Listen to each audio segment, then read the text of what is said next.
Kuya, sasalin niyo ng balitang agad.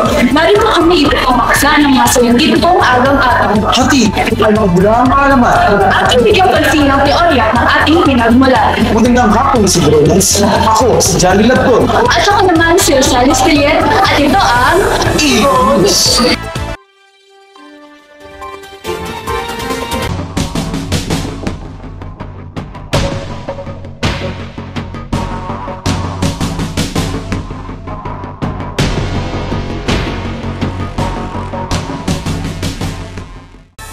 Hindi na bago ang haka-hakang galing tayo sa unggol sa tuwing pinag-uusapan kung saan nagmula ang tao.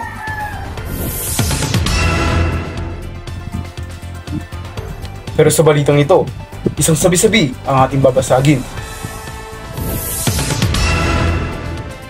Kaalaman ang aming ibabahagi. At kasama namin ang teorya ng evolusyon ni Charles Darwin.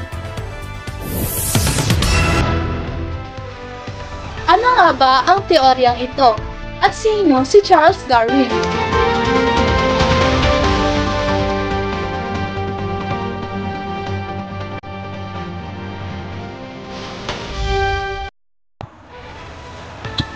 Charles Robert Darwin, o mas kilala sa tawag na Charles Darwin. Siya ay isang English biologist, naturalist, at isang geologist. Siya ay pinanganak taong Pebrero 12, 1809 at kalaunang namatay noong April 19, 1882. Alinsunod sa kanyang pahayag na tayo daw ay nagmula sa lahi ng mga unggoy. Ngayon, galing nga ba talaga tayo sa lahi ng mga unggoy gaya ng sabi ng karamihan? Ano ang mga patunay ni Charles Darwin sa kanyang pahayag? Kung ano ang kasagutan, alamin natin yan sa Evo News ni Rosel Estelier. Talagang nilalang ang hindi lubos maintindihan kung ano nga bang sinasabi ni Darwin sa kanyang teorya. Marami pa nga sa atin ang naniniwala nang galing tayo sa unggoy at dati tayong unggoy. But, let me tell you my friend, Darwinism is not about turning us into a bunch of monkey descendants. It's all about understanding the intricate web of life that connects us all.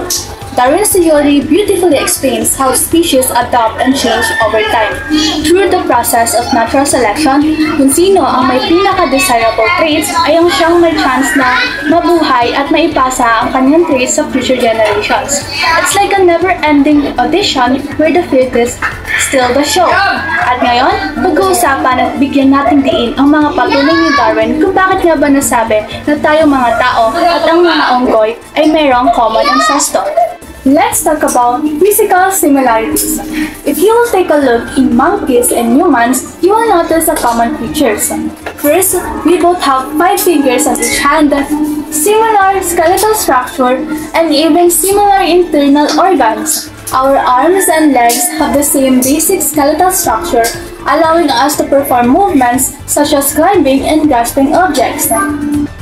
It's not just about physical similarities. Scientists have also discovered the genetic evidence that support our shared ancestry. Through the study of DNA, scientists have found out that monkeys and humans have a high degree of DNA similarities. In fact, we share about 98% of our DNA with chimpanzees, our closest living relative. Oh, let's talk about fossil records. Fossils are like ancient snapshots that take us a glimpse into the past. Over the years, paleontologists have unearthed numerous fossils of early human ancestors and ancient primates. And the examples are Proconsul. Proconsul lived around 23 to 25 million years ago. Their fossils have been found in Africa.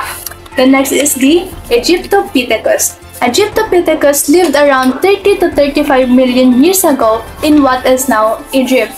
And the last is the Dryopithecus. Dryopithecus lived around 10 to 12 million years ago in Europe. These 3 fossil records show a combination of monkey-like and ape-like characteristics. Their dental and skeletal features resembles those of both monkey and apes, further supporting the idea of shared common ancestry. There's more. Scientists have also studied the behavior and social structure of monkeys and other primates. They have found striking similarities between their behaviors and ours. For example, Monkeys and humans both live in a social group. Like this, they communicate with each other and exhibit social complex behaviors. These similarities suggest a common evolutionary origin. So, when you put all this evidence together, the physical similarities, genetic similarities, fossil records, and behavioral similarities, it becomes clear that monkeys and humans share a common ancestry. We are all part of the grand tree of life, with both monkeys and humans branching off from a common ancestor millions of years ago. We owe our existence to the incredible power of evolution and wonders of natural selection. So, rather than thinking that humans are descending directly from monkeys, both monkeys and humans evolved from a common ancestor, each taking its own evolutionary path. Isang kaalaman, amin na ibag. Isang haka-haka ang ating nalinaw at nabigyang pansin. Mula pa rin sa Balitang Agam. Kami ay magpapatuloy magbigay linaw sa mga siyentipikong agam-agam. Patuloy na maghahatid ng makabulahang kaalaman. Magandang hapon, Mr. Progress. Ako si Rosales Tellier. At ako naman si John Lilabton. At ito ang Ibo News.